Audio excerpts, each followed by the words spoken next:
Hello hello et bienvenue dans cette nouvelle vidéo. Tu entends déjà à ma voix que je suis un peu malade. Et j'ai quand même décidé de te faire cette vidéo aujourd'hui pour deux raisons. La première, c'est parce que j'avais vraiment envie de te parler du sujet qui est comment est-ce que je vois la séparation au niveau des flammes jumelles et pourquoi est-ce qu'elle est nécessaire et pourquoi est-ce qu'on ne la comprend en général pas de la bonne manière. Donc ça, je t'en parle juste après. Et la deuxième raison, c'est parce que je trouve que en tant que créatrice de contenu, souvent on a ces injonctions à faire, à être bien, à se montrer toujours en bonne énergie, toujours sous notre meilleur angle, meilleur jour, etc., etc. Et il y a vraiment beaucoup d'injonctions à ça. Comme moi, j'accompagne énormément de personnes qui sont thérapeutes, coachs, artistes et qui utilisent les réseaux sociaux pour véhiculer leur message ou leur univers. Bah voilà, ça peut faire partie des injonctions qu'on a l'impression d'avoir, ou en tout cas qu'on se crée même sans faire exprès. Donc pour moi c'était important aussi de pouvoir faire cette vidéo, alors que non, c'est pas le meilleur jour du monde. J'ai passé 2 jours et demi allongée dans mon lit à juste ne rien pouvoir faire du tout. Là aujourd'hui ça va un petit peu mieux. Donc clairement, voilà, j'ai pas fait la vidéo quand j'étais vraiment pas bien. Mais la vie, c'est pas rose tous les jours, et ce qu'on voit sur les réseaux sociaux, ce n'est qu'une partie de la réalité.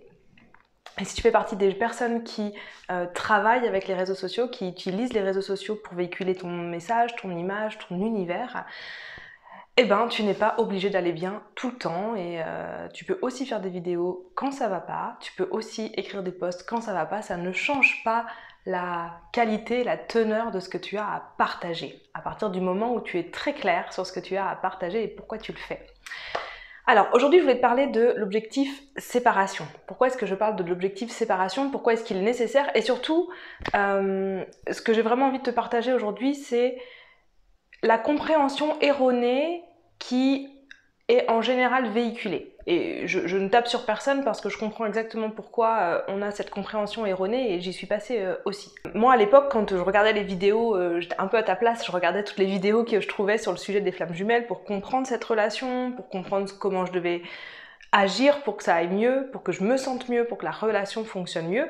Je suis tombée sur des vidéos qui m'ont parlé de cette étape nécessaire de la séparation, qui semble être une étape au milieu du parcours.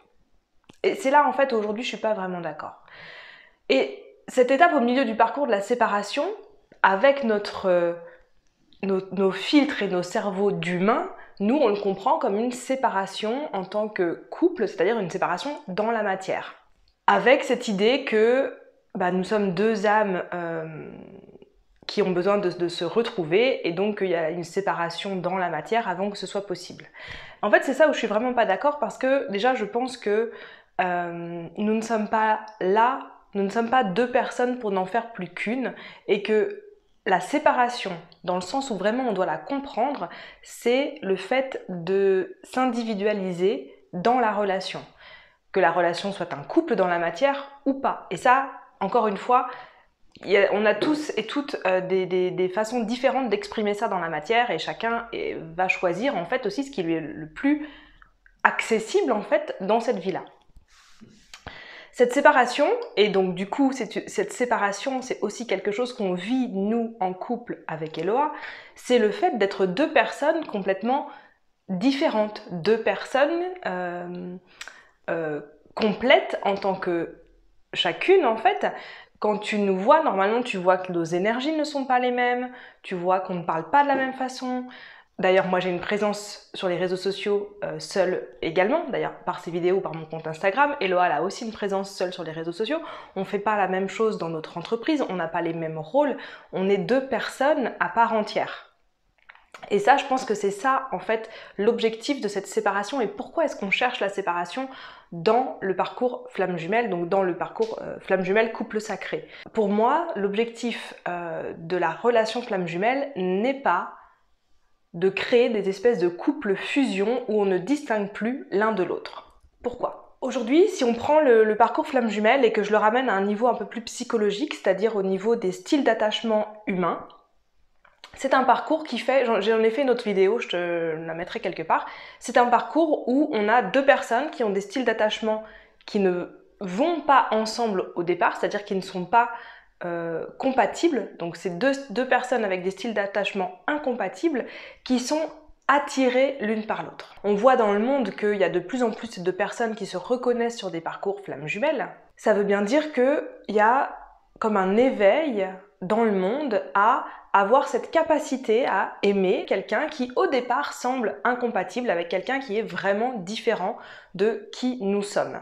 Et ça, c'est un changement. C'est un changement qui va amener, à partir du moment où on fait vraiment le travail de savoir être en couple avec une personne qui a autant de différences dans ses manières d'agir, de réagir, de fonctionner, ça va amener beaucoup plus de paix, de sérénité, d'harmonie dans les relations de manière collective, de manière générale, et pas seulement dans les couples flammes jumelles, puisque tout le travail que tu vas faire dans ton parcours flamme jumelle, ça va être utile pour toi dans la totalité de tes relations. Et cette capacité à accepter la différence de l'autre, à comprendre la différence de l'autre et à savoir comment toi te positionner par rapport à ça, ça va te permettre d'avancer sur ton parcours, bien sûr, flamme jumelle, mais ça va te permettre surtout d'avoir d'autres formes, d'autres styles, d'être en relation en fait dans ta vie. Et je crois que c'est ça en fait que collectivement on est appelé à faire et on est appelé à changer avec les parcours flammes jumelles. Donc c'est pour ça que l'idée n'est absolument pas de créer des couples fusion où on se ressemble, où on fait tout ensemble, etc. etc.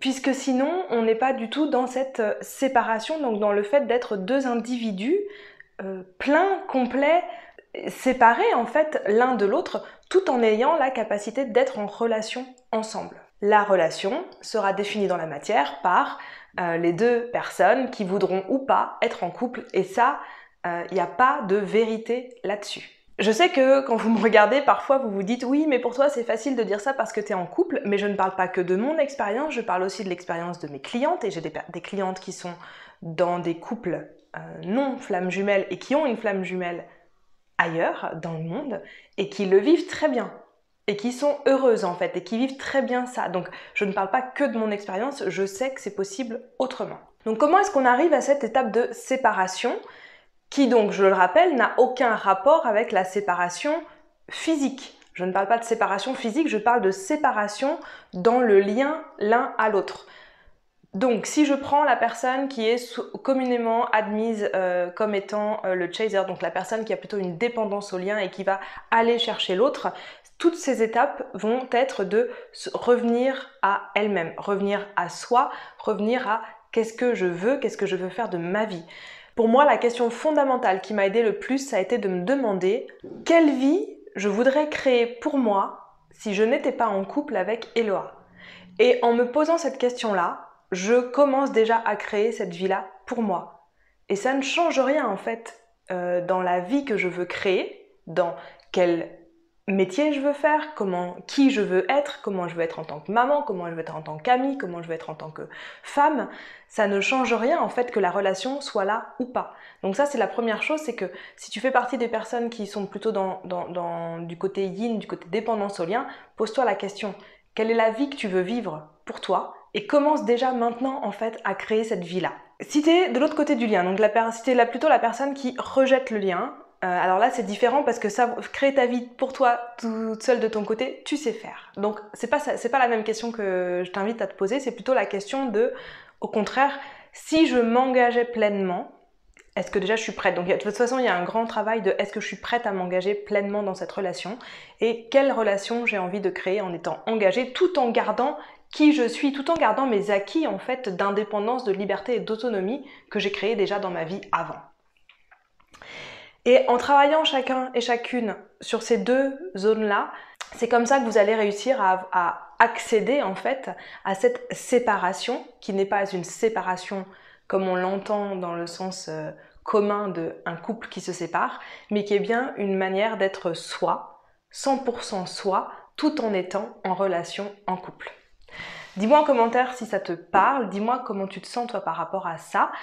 Si tu veux être accompagné sur ce chemin de séparation, d'individuation, j'ai envie de dire, dans la relation, pour vraiment être pleinement toi, je te laisse prendre un rendez-vous avec moi. Le premier entretien, il est gratuit et on regarde ensemble si je suis la bonne personne pour t'aider et pour t'accompagner.